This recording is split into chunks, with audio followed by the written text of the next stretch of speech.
ನಮಸ್ಕಾರ ಸ್ನೇಹಿತರೆ, BN ಟಿವಿಗೆ ಸ್ವಾಗತ. ಅಶ್ಲೀಲ ವಿಡಿಯೋ ವೈರಲ್ ಬಳಿಕ ಪ್ರಜ್ವಲ್ ರೇವಣ್ಣ ದೇಶ ಬಿಟ್ಟು 28 ದಿನಗಳು ಉರುಳಿವೆ.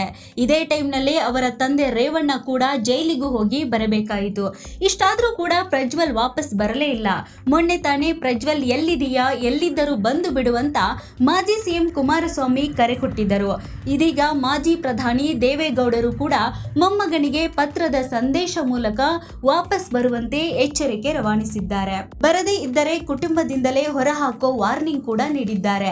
ಪ್ರಜ್ವಲ್ ಎಲ್ಲಿದ್ದರೂ ಕೂಡಲೇ ದೇಶಕ್ಕೆ ವಾಪಸ್ ಬಂದು ಬಿಡು, SIT ತನಿಖೆಗೆ ಹಾಜರಾಗು. ಇದು ಅಶ್ಲೀಲ ಕಳಂಕ ಹೊತ್ತು ಕಣ್ಮರೆಯಾಗಿರುವ ಮೊಮ್ಮಗನ ಕುರಿತು JDS ಸುಪ್ರೀಮೋ ಮಾಜಿ ಪ್ರಧಾನಿ ದೇವೇಗೌಡರು ಪತ್ರದ ಮೂಲಕ ಕಳುಹಿಸಿರುವ ಖಡಕ್ ಮೆಸೇಜ್ ಆಗಿದೆ.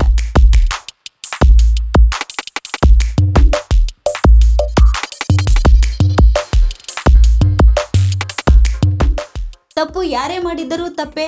ತಪ್ಪಿತಸ್ಥನ ಸ್ಥಾನದಲ್ಲಿ ನಿಂತಿರುವ ಮೊಮ್ಮಗನ ವಿದೇಶಿ ಯಾತ್ರೆ ದೇವೇಗೌಡರನ್ನು ಕಣ್ಣು ಕೆಂಪಗಾಗಿಸಿದೆ.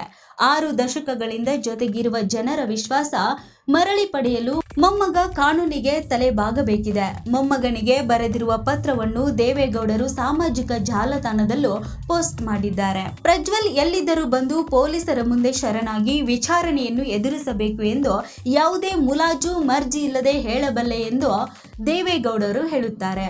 ಇದು ನಾನು ಅವನಿಗೆ ಕೊಡುತ್ತಿರುವ ಎಚ್ಚರಿಕೆ ಎಂದು ಕೂಡ ತಿಳಿಯಬೇಕು.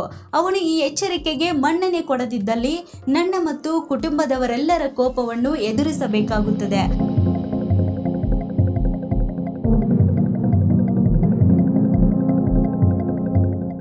ಎಸಗಿದ್ದಾನೆ ಎನ್ನಲಾದ ತಪ್ಪುಗಳನ್ನು ತೀರ್ಮಾನಿಸಲು ಕಾನೂನು ಇದೆ. ಆದರೆ ಈ ಎಚ್ಚರಿಕೆಗೆ ಅವನು ತಲೆಬಾಗದಿದ್ದಲ್ಲಿ ಅವನು ಮನೆಯವರ ಕಣ್ಣಲ್ಲಿ ಏಕಾಂಗಿಯಾಗುವುದರಲ್ಲಿ ಯಾವುದೇ ರೀತಿಯಾದಂತಹ ಸಂದೇಹವಿಲ್ಲ. ನನ್ನ ಬಗ್ಗೆ ಅವನಿಗೆ ಏನಾದರೂ ಗೌರವವಿದ್ದಲ್ಲಿ ಅವನು ಕೂಡಲೇ ಹಿಂದಿರುಗಿ ಬರಬೇಕು. ಪ್ರಜ್ವಲ್ ರೇವಣ್ಣಗೆ ದೇವೇಗೌಡರು ಭಾವನಾತ್ಮಕವಾಗಿ ಹಾಗೂ ಎಚ್ಚರಿಕೆ ನೀಡುವ ಮೂಲಕ ಪತ್ರವನ್ನು ಕಳುಹಿಸಿದ್ದಾರೆ. ಕುಟುಂಬದ ಗೌರವಕ್ಕೆ ಬೆಲೆ ಕೊಟ್ಟು ಪ್ರಜ್ವಲ್ ವಾಪಸ್ ಬಂದು SITಗೆ ಶರಣ ಅನ್ನೋದು ಕುತೂಹಲವನ್ನು ಕೆರಳಿಸಿದೆ. ಸಂಸದ ಪ್ರಜ್ವಲ್ ರೇವಣ್ಣರಿಗೆ ಪತ್ರ ಬರೆದಿರುವ ಮಾಜಿ ಪ್ರಧಾನಿ HD ದೇವೇಗೌಡ, ಪ್ರಜ್ವಲ್ನ ಈ ಚಲನವಲನ ಮತ್ತು ಅವನ ವಿದೇಶಿ ಯಾತ್ರೆಯ ಬಗ್ಗೆ ನನಗೆ ಏನೂ ತಿಳಿದಿರಲಿಲ್ಲ. ಆದರೆ ಇದನ್ನೆಲ್ಲ ನಾನು ಈ ಹೊತ್ತಿನಲ್ಲಿ ಜನರಿಗೆ ಅರ್ಥ ಮಾಡಿಸಲು ಸಾಧ್ಯವಿಲ್ಲ. ನಾನು ನನ್ನ ಆತ್ಮಸಾಕ್ಷಿಗೆ ಮಾತ್ರ ಉತ್ತರಿಸಬಲ್ಲೆ. ನನಗೆ ದೇವರಲ್ಲಿ ನಂಬಿಕೆ ಇದೆ ಮತ್ತು ಆ ದೇವರಿಗೆ ಎಲ್ಲ ಸತ್ಯ ತಿಳಿದಿದೆ ಎಂದು ನಾನು ನಂಬಿದ್ದೇನೆ ಎಂದು ಹೇಳುತ್ತಾರೆ. ನಾನು ಮೇ 18ನೇ ತಾರೀಕಿನಂದು ದೇವಸ್ಥಾನಕ್ಕೆ ಹೊರಟಿದ್ದ ಸಂದರ್ಭದಲ್ಲಿ ಪ್ರಜ್ವಲ್ ರೇವಣ್ಣನ ಕುರಿತಾಗಿ ಮಾತನಾಡಿದ್ದೆ. ಆತ ನನಗೆ, ನನ್ನ ಕುಟುಂಬಕ್ಕೆ, ನನ್ನ ಸಹೋದ್ಯೋಗಿಗಳಿಗೆ, ಸ್ನೇಹಿತರಿಗೆ ಮತ್ತು ನನ್ನ ಪಕ್ಷದ ಕಾರ್ಯಕರ್ತರಿಗೆ ತಂದೊಡ್ಡಿರುವಂತಹ ಆಘಾತ ಮತ್ತು ನೋವಿನಿಂದ ಹೊರಬಂದು ಮಾತನಾಡಲು ಕೊಂಚ ಸಮಯ ಹಿಡಿಯಿತು. ನಾನು ಈಗಾಗಲೇ ಸ್ಪಷ್ಟಪಡಿಸಿರುವ ಹಾಗೆ ಕಾನೂನಿನ ಪ್ರಕಾರ ಅವನು ತಪ್ಪಿತಸ್ಥನೆಂದಾದರೆ ಅವನಿಗೆ ಅತ್ಯಂತ ಕಠಿಣ ಶಿಕ್ಷೆ ವಿಧಿಸಬೇಕು. ನನ್ನ ಈ ನಿಲುವನ್ನು ನನ್ನ ಮಗ ಮತ್ತು ಕರ್ನಾಟಕದ ಮಾಜಿ ಮುಖ್ಯಮಂತ್ರಿ HD ಕುಮಾರಸ್ವಾಮಿಯವರು ಹಗರಣ ಹೊರಬಿದ್ದ ಮೊದಲ ದಿನದಿಂದಲೇ ಪ್ರತಿಪಾದಿಸಿದ್ದಾರೆ.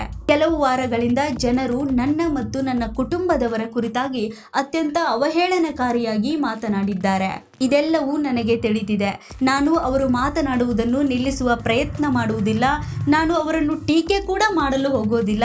ಈ ಹಗರಣದ ಎಲ್ಲ ಸತ್ಯಾಂಶಗಳು ಹೊರಬರುವವರೆಗೂ ಅವರು ತಾಳ್ಮೆಯಿಂದ ಕಾಯಬೇಕಿತ್ತು ಎಂದು ಅವರೊಂದಿಗೆ ವಾದಕ್ಕೆ ಕೂಡ ಇಳಿಯುವುದಿಲ್ಲ. ಪ್ರಜ್ವಲ್ನ ಈ ಚಟುವಟಿಕೆ ತುಂಬಾ ಆಘಾತಕಾರಿ ಹಾಗೂ ನೋವನ್ನು ಉಂಟು ಮಾಡಿದೆ ಎಂದು ದೇವೇಗೌಡರು ಹೇಳುತ್ತಾರೆ. ನಾನು ನನ್ನ ಆತ್ಮಸಾಕ್ಷಿಗೆ ಮಾತ್ರ ಉತ್ತರಿಸಬಲ್ಲೆ. ಚಿತಾವಣೆಗಳು, ಉತ್ಪ್ರೇಕ್ಷೆಗಳು ಮತ್ತು ಮಿಥ್ಯಾರೋಪಗಳ ಬಗ್ಗೆ ಈಗ ವಿಶ್ಲೇಷಣೆ ಮಾಡಲು ಹೋಗೋದಿಲ್ಲ.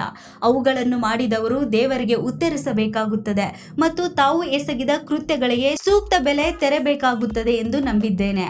ನನ್ನ ಸತ್ಯ ಮತ್ತು ನೋವಿನ ಹೊರೆಯನ್ನು ಭಗವಂತನ ಮೇಲೆ ಇರಿಸಿದ್ದೇನೆ.